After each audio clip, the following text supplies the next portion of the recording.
বাংলাদেশের অতি পরিচিত একটি সবজি হলো বরবটি। ছোট বড় সবার কাছে কিন্তু এই বরবটি অনেক বেশি প্রিয়। এই বরবটিতে রয়েছে প্রচুর পরিমাণ শর্করা, প্রোটিন ইত্যাদি অনেক খনিজ উপাদান। বরবটি গাছ সাধারণত শিম গাছের মতো লতানো এবং ঝোপাকৃতি হয় এবং এর ফুল হয় সাদা। আজকে এসেছি সাইফুল ভাইয়ের বরবটি খেতে, জানবো এর চাষ পদ্ধতি।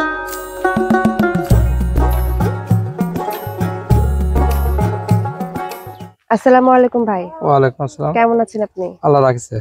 দেখছিলাম বরবটি উঠাচ্ছিলেন। জি এই বরবটি ক্ষেতটা কি আপনার? জি। কতটুকু জমিতে আপনি বরবটি চাষ করেছেন? 5-6 কাঠা। ৫ কাঠা জমিতে জি। বরবটি চাষ করেছেন। এই যে জানালাগুলো দিয়েছেন, এই জানালাগুলোতে আপনি কি কি ব্যবহার করেছেন? এই জানালাগুলোতে ব্যবহার করছি বাঁশ, শোলা আর তার।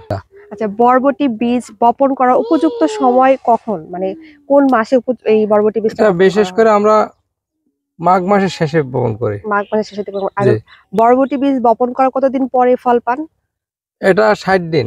৬০ দিন, মানে ২ মাস পরে ফল হ্যাঁ পান। হ্যাঁ। আচ্ছা, বরবটি বীজ বপন থেকে শুরু করে বরবটি ধরা পর্যন্ত আপনি কিভাবে পরিচর্যা করতেছেন?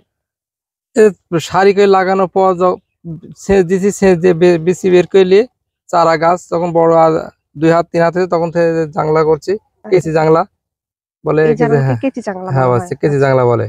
এই বরবটি কি কি ধরনের রোগ হয় এই বরবটিতে? বরবটি বিশেষ করে মাকড় লাগে, পাতা কুকড়ানো, আচ্ছা, আর এই ফল ছিদ্রকারী, ফল ছিদ্রকারী রোগ লেদা হয়। পোকা, এই 2 আচ্ছা রকমের আচ্ছা। তো বেশি। এই রোগগুলো দমন করতে আপনি কি কীটনাশক ব্যবহার করেন?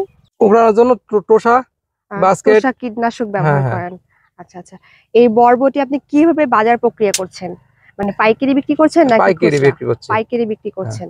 আর বর্তমানে এই বরবটির কত কেজি দরে আপনি বাজারে বিক্রি করছেন? এখন বর্তমান 50, 55, 45 এরকম পাইকারি যাচ্ছে। আচ্ছা, আপনার কি মনে হচ্ছে যে আপনি এই দরে বিক্রি করে লাভবান হতে পারছেন?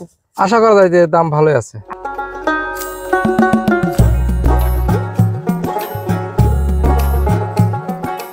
বরবটি বীজ বপন করার ৫০ থেকে ৬০ দিন পরে বরবটি সংগ্রহ করা যায়, অর্থাৎ ২ মাস পরে বরবটি সংগ্রহ করা যায়। বরবটি চাষ করতে শুরুতে জমি তৈরি করতে হয় এবং বেড তৈরি করতে হয়। তারপরে বীজ বপন, এবং বীজ বপন করার পর যখন গাছগুলো একটু বড় হয় তারপর সেটাকে জাংলা দিয়ে জাংলা আকারে গাছগুলোকে জানালায় ওঠানো হয়।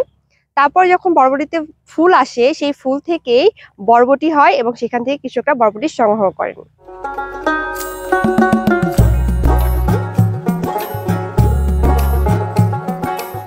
শুরুতে এই বরবটি স্বল্প পরিসরে চাষ করা হলেও এখন কিন্তু দেশের বিভিন্ন অঞ্চলে এটি বাণিজ্যিক হিসেবে চাষ করা হচ্ছে, কারণ বরবটির বাজার চাহিদা বেশ রয়েছে। এছাড়াও নিত্য প্রয়োজনীয় সবজি বলে কিন্তু কৃষকরা এটা চাষ করে এবং বিক্রি করে অনেক বেশি লাভবান হতে পারছেন। এবং এটি বিশেষ গুণ হলো, পুষ্টিবিদরা মনে করেন মাছের চাহিদা পূরণতে এই বরবটি অনেকাংশে কার্যকারী ভূমিকা পালন করে।